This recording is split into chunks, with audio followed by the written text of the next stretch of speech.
Welcome to sounds music station. எல்லாருக்குமே ஒரு பெரிய hi and I'm so sorry, Christmas vlog என்னால் சரியாக போஸ்ட் பண்ணவே முடியல. நியூ இயர் எப்போவுமே நான் வந்து சர்ச்சுக்கு தான் போவேன். ஸோ எங்களோட சர்ச்சோட ஸ்பெஷாலிட்டியே நிறைய இருக்குது, லிட்டில் மவுண்டோட சர்ச். ஸோ பொதுவாக லிட்டில் மவுண்ட் சர்ச் நிறைய பேர் vlog பண்ணியிருக்காங்க, நிறைய பேர் வந்து வீடியோஸ் எடுத்து போட்டிருக்காங்க, ஆர்டிக்கல் இருக்குது, நிறைய பார்த்துருப்பீங்க. பட் நான் ரெகுலராக வரேன், நான் ஒரு vlog கூட பண்ணலாம். எப்படி இது என்ன பிரமாதம்? இது விட ஸ்பெஷலைட் ஒன்னு இருக்கு. வந்து லிட்டில் மவுண்ட் சர்ச்சோட ஸ்பெஷாலிட்டி என்னென்ன இருக்கு அப்படின்றது இந்த நியூ இயர் ரொம்ப ஜாம் ஆகுது. இந்த நியூ இயர் வீடியோல நீங்க பார்க்க போறீங்க. எஸ், வாங்க. என்ன மறந்துட்டு வெல்கம் பாப்பிமா. இவ கூட தான் இந்த vlog பண்ண போறோம். ஸோ மறக்காம ஃபுல்லா இந்த வீடியோ பார்த்துட்டு லைக், ஷேர், சப்ஸ்கிரைப் பண்ணிடுங்க. அண்ட் வாங்க வீடியோக்குள்ள போகலாம்.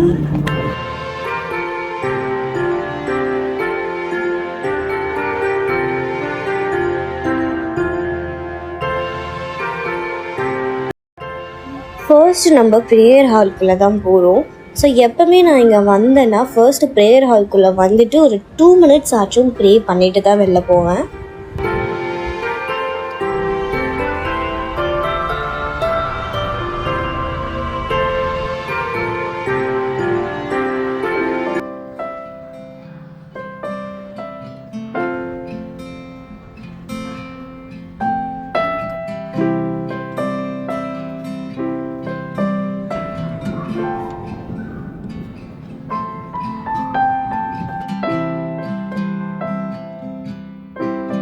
நியூ இயர் ஸ்பெஷல்னால அங்கே லைட்ஸ், டெக்கரேஷன்ஸ்லாம் வேறு லெவலில் இருந்தது.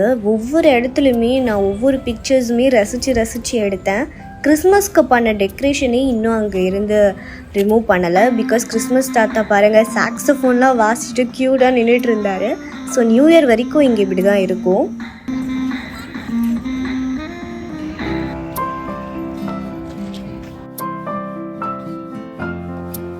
குடில் வச்சுருக்காங்க பாருங்க, ரொம்ப அழகாக தத்ரூபமாக இருக்குல்ல.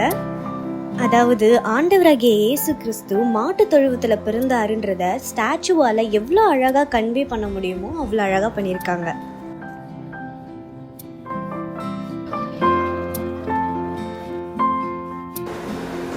இது ஒரு குட்டி கேவுங்க. கிறிஸ்மஸ் அப்போ இங்கே மாஸ் நடந்தது. ஸோ அப்போ வந்தவங்க எல்லாருமே இங்கே கேண்டில் ஏற்றி ப்ரே பண்ணியிருக்காங்க.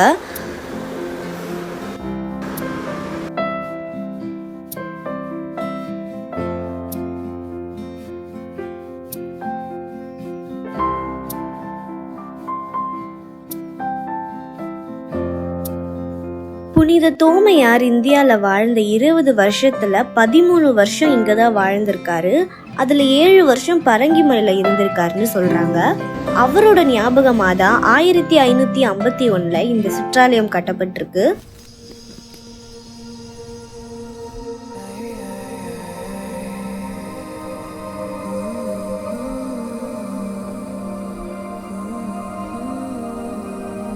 புனித தோமையார் இந்த கேவில் தாங்க வாழ்ந்திருக்காரு.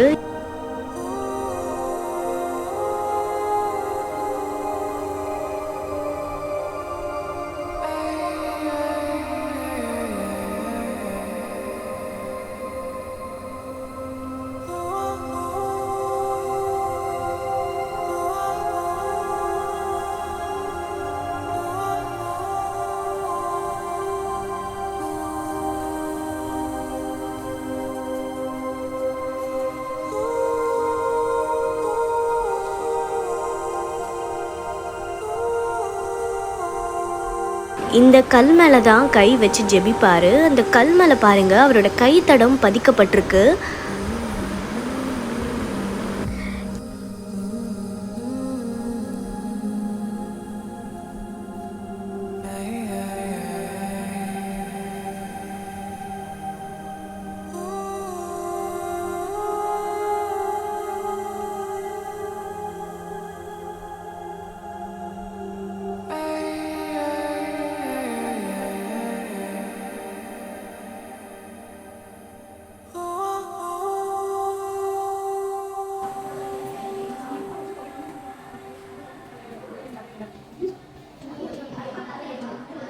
நீங்கள் பார்த்துட்ருக்க இந்த கேவ் எதுவுமே செட் இல்லைங்க. இது எல்லாமே ரியல் கேவ். எந்த அளவுக்குன்னா நாங்கள் போய் நிற்கும்போது என்னால் மூச்சு காற்றே விட முடியல. அந்த அளவுக்கு சஃபகேட்டாக நான் ஃபீல் பண்ணேன். ஆனால் அவர் 13 வருஷம் அங்கே வாழ்ந்திருக்காரு. ரொம்பவே ஆச்சரியமாக இருக்குது. இங்கே ஜன்னல் கம்பி வச்ச மாதிரி ஒரு வழி இருக்குது பார்த்தீங்களா? இங்கே இருந்து தான் தோமியர் அவர்கள் எனிமீஸ் கிட்ட இருந்து தப்பிச்சு சென்ட் தாமஸ் மவுண்ட்டுக்கு போயிருக்காரு அப்படின்ற மாதிரி சொல்கிறாங்க. இவரோட கைத்தடங்கள் கால் தடங்கள் எல்லாமே ரொம்ப பாதுகாப்பாக வழி நடத்தப்படுது. எந்த அளவுக்குனா அந்த ரெட் கலரில் ஒரு மார்க் மாதிரி பண்ணியிருக்காங்க பார்த்தீங்களா? அது எல்லாமே அவரோட கைத்தடம் கால் தடம் தான். அந்தளவுக்கு ரொம்ப பாதுகாப்பாக வழி நடத்திட்டு வராங்க.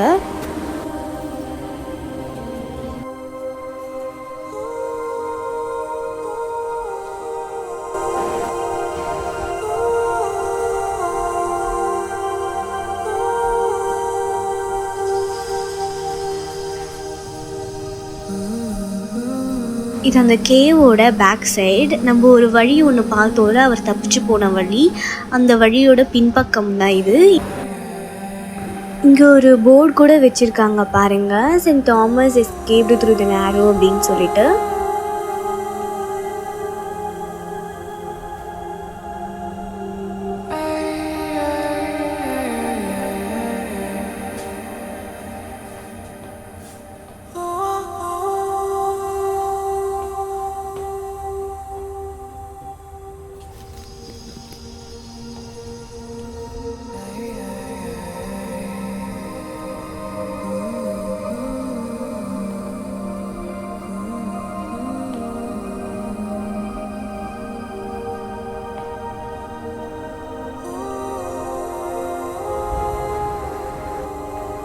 இப்போ நம்ம பார்த்துட்ருக்க இந்த பகுதியை தாங்க நீரூற்று அப்படின்னு சொல்லுவாங்க.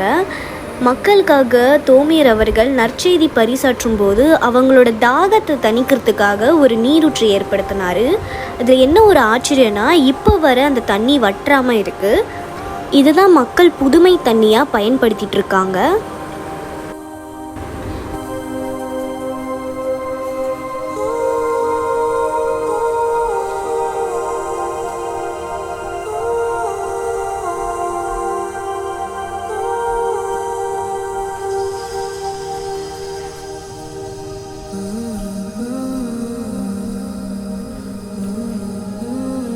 இந்த தகவல்களோட நான் இந்த வீடியோவை என் பண்ணிக்கிறேன். And hope you all enjoy this video. பர்டிகுலராக நான் ரொம்பவே என்ஜாய் பண்ணேன். உங்களுக்கு நிறைய இன்ட்ரெஸ்டிங்கான விஷயங்கள் நான் சொல்லியிருப்பேன் நம்புகிறேன். லிட்டில் மவுண்ட் பற்றி இன்னும் பல தகவல்கள் இருக்குது. அதை நான் பார்ட் 2 நான் உங்களுக்கு வீடியோ போடுறேன். ஸோ ஃப்யூச்சரில் நீங்கள் அதையும் பார்ப்பீங்க. அண்ட் தேங்க்யூ ஃபார் வாட்சிங். அண்ட் ஒன்ஸ் அகைன் நீங்கள் மறக்காமல் லைக் ஷேர் சப்ஸ்கிரைப் பண்ணிடுங்க. அண்ட் டாடா பாய்.